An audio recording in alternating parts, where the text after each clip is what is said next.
नमस्कार, NMF news पर आप सभी का बहुत स्वागत। मैं हूं आपके साथ अभिषेक पुंडीर। नीतीश कुमार और बीजेपी के बीच सब कुछ ठीक नहीं है, इस तरीके की खबरें इस वक्त राजनीति में तैर रही हैं। लेकिन क्या वाकई में ऐसा है? और अगर ऐसा है तो फिर क्यों है? क्योंकि पिछले दिनों लालू प्रसाद यादव की तरफ से ऑफर दिया गया। तेजस्वी से जब पूछा गया तो उन्होंने कहा कि आप लोग सवाल पूछते हैं तो आपके लिए ऐसा था, बोल दिया।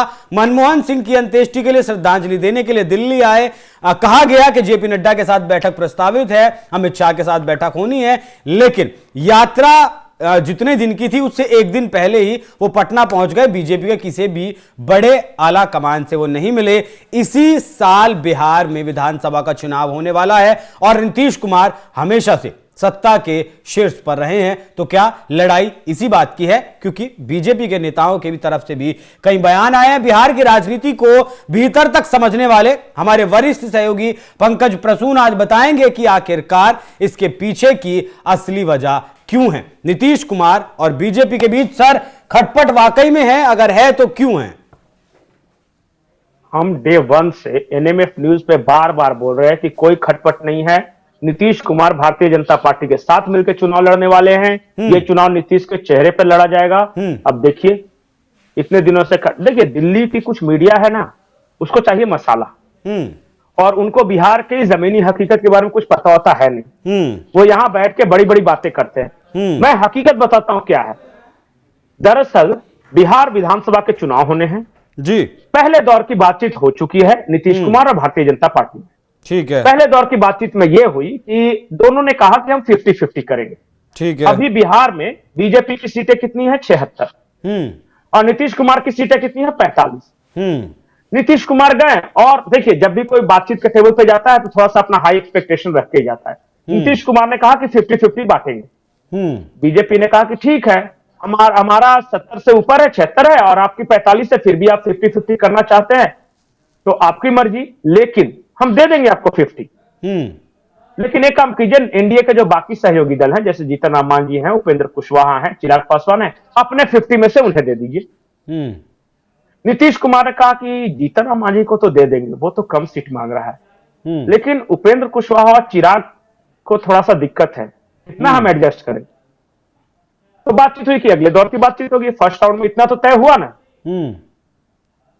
अब उसके बाद नीतीश गए दिल्ली, मिलना था सेकंड राउंड की बातचीत के सिलसिले में जेपी नड्डा साहब और अमित शाह के साथ मिलना था। ये आंख दिखाया इन्होंने और ये मनमोहन सिंह के कंडोलेंस में गए।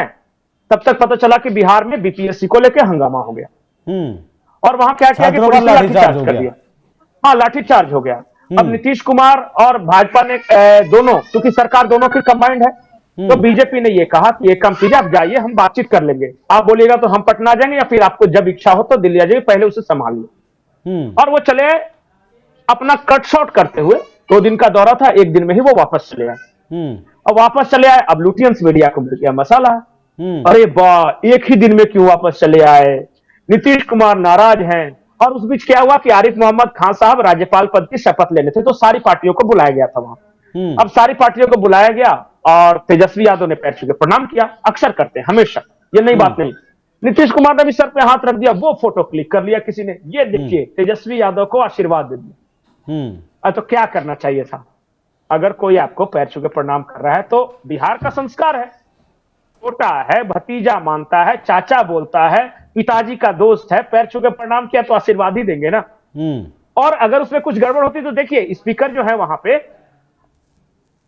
यादव जी हैं, उनका नंद किशोर यादव, वो भी बगल में उसी तस्वीर में है, वो भी हंस रहे हैं। अब बीजेपी के नेता के सामने रहते हुए आशीर्वाद दिया है और कह रहे हैं कि बीजेपी से अलग हो जाएंगे। मैंने कहा ना, इमेच्योर पॉलिटिक्स हुई है। और देखिए, पॉलिटिक्स इमेच्योर कभी नहीं होती। क्या हुआ था ना कि कुछ पत्रकार है ना, इनका मन का भड़ास ऐसा है, पिछले 2 साल से कर रहे हैं, अब मारेंगे पलटी, तब मारेंगे पलटी। नीतीश कुमार बार बार वफा की कस्में खा रहे हैं कि देखिए, हमारा बीजेपी के साथ सगाई हो चुकी है, शादी भी हो चुकी है, अब हम छोड़ के नहीं जाने वाले। अब बताइए नीतीश और क्या करें? उनकी पार्टी के लोग जो ये हैं, ललन सिंह हैं, वो कह रहे हैं कि हम भारतीय जनता पार्टी के साथ हैं, थे और रहेंगे। फिर जो अशोक चौधरी है, वो कह रहे हैं भारतीय जनता पार्टी के साथ हैं, थे, रहेंगे, एनडीए एकजुट है।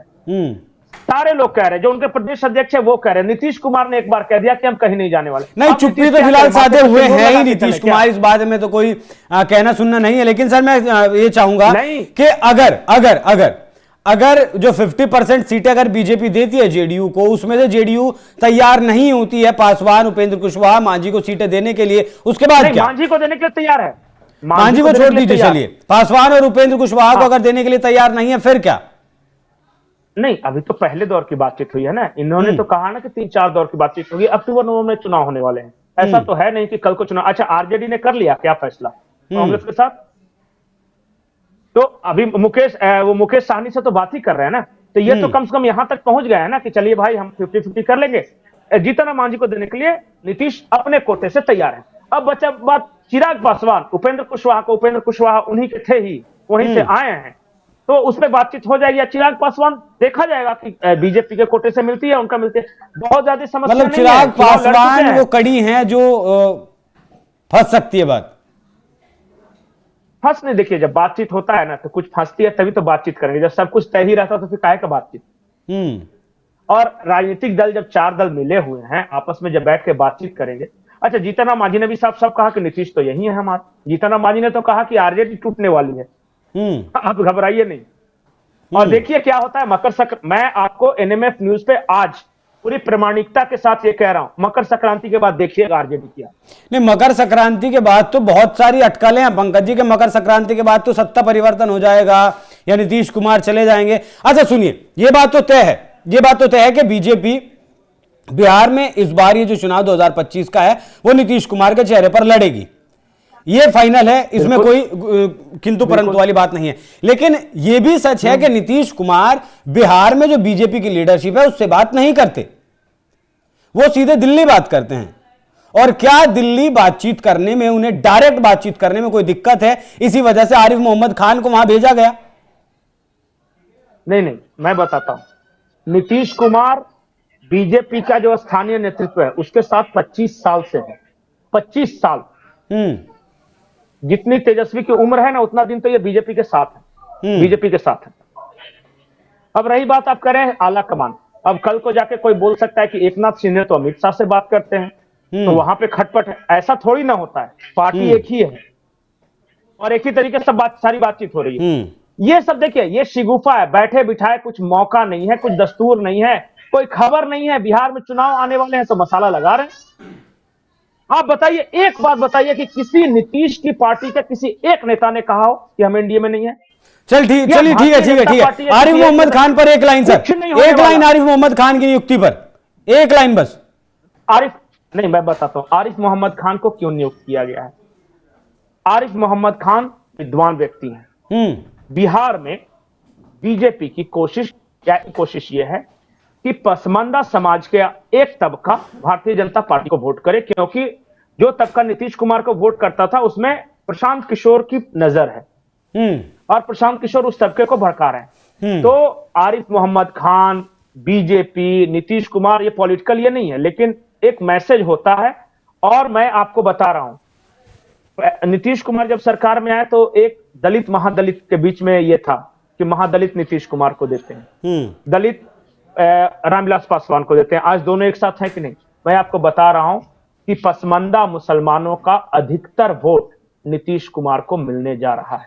ठीक है। और जो बचा हुआ वोट है उसमें से प्रशांत किशोर और आरजेडी में बंटवारा होगा। ज्यादा चंक आरजेडी के पास जाएगा, प्रशांत किशोर के पास एक छोटा चंक। ये बीपीएससी को लेकर पूरा हंगामा है ना, जो अनशन पे बैठे हुए हैं, वो सब वही कोशिश है। देखिए, भारतीय जनता पार्टी डायरेक्ट निशाना साध रही है प्रशांत किशोर पे। ठीक है सर, ठीक है, बहुत धन्यवाद सर। लेकिन ये बात भी बिल्कुल सही है कि पटना और पटना के आसपास में जितना भी मुस्लिम वोट बैंक है वो नीतीश कुमार का पैठ वोट बैंक है। और जो सूत्रों के हवाले से अब तक की खबर है वो यही है कि आरिफ मोहम्मद खान को बिहार जो भेजा गया है वो नीतीश कुमार के कहने पर ही भेजा गया है, क्योंकि बीजेपी का जो लाइन है वो राष्ट्रवाद या फिर हिंदुत्व की पार्टी जो कहा जाता है उसको थोड़ा सा बैलेंस करने के लिए, क्योंकि बहुत अच्छे रिश्ते आरिफ मोहम्मद खान के वहां बहुत सारे मौलानाओं से, बहुत सारे जो प्रभावी मुस्लिम हैं उनके साथ बताए जाते हैं, और इसीलिए इसी चीज को बैलेंस करने के लिए मुस्लिम वोट को आरिफ मोहम्मद खान को भेजा गया बिहार में। तो बीजेपी और नीतीश कुमार के रिश्तों में खटास हो, इस बात की संभावना